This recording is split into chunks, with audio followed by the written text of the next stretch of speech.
So we are solving problem number 7 from Web Assign chapter 2, which is the problem 32 from Giancoli 6th edition.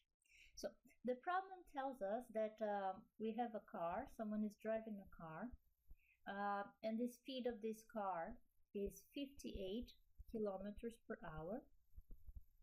And this person is approaching an intersection, and she sees that the traffic light becomes yellow. Okay. She also knows that the traffic light remains yellow for just 2 seconds. And she wants to decide if she should accelerate to try to cross this intersection, or if she should slow down and stop the car before getting to the intersection. We know that she is 30 meters away from this intersection and that the intersection is 15 meters. We also know that this car can decelerate, this car can slow down with 6.6 meters per second square. Since I'm choosing positive to the right, this deceleration will be negative. And since I'm choosing the motion to be to the right, so deceleration is negative. And we also have information about her acceleration to go to speed up. So I'll call this one the acceleration to slow down. And we also know the acceleration for her to speed up, but they don't give us a number. You have to compute this one. And how you compute this one? Using the information that they give in the problem. In my particular case, they say that this car can speed up from an initial speed of 58 kilometers per hour to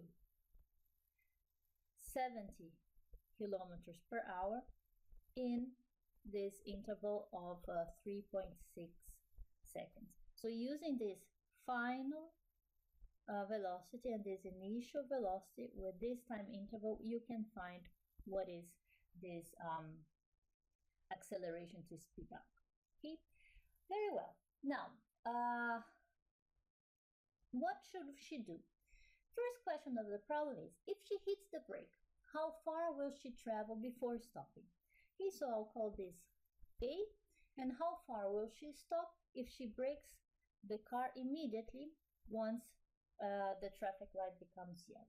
Well, if she brakes, since I don't have information about time here, I don't know how long it will take for her to slow down, I'm going to use that equation that does not involve time, which is the following. V square equals to V naught square plus 2a delta x. The final will be 0 because we want to know how far she will travel until she stops. This one is that initial speed, 58 kilometers per hour. The deceleration is that negative 6.6 meters per second square. Be very careful with the units. And by solving this equation, we'll know how far she will travel until she stops. If you do this calculation, you will find out that this delta x is 19.7. Look, 19.7 is good. 19.7 meters is good because for her to reach the traffic light, she would have to move 30 meters. So this is smaller than 30 meters, so this is a good alternative. Let's see the next alternative. The next one is if she hits the gas instead of braking, how far will she travel before the light turns red? Okay, we know that the light remains yellow for 2 seconds. So in 2 seconds, the traffic light will become red. So let's see how far she would move in these 2 seconds. So now I have information about time. I'm going to use this equation here. Now x equals to x naught plus v naught t plus a over 2 t squared. X naught I'll use 0. V naught is that 58 kilometers per hour. The acceleration is that acceleration that you computed here, the acceleration to speed up, so I'll call it A to speed up. And the time, well, the time is 2 seconds. If you solve this equation, you will find out that the final position will be 34.1 meters. This is bad, okay? This is very bad because it will put her right there at the intersection. So after solving these two scenarios, we know for sure that the best scenario is A. The best thing for her to do is to stop before she gets to the traffic light.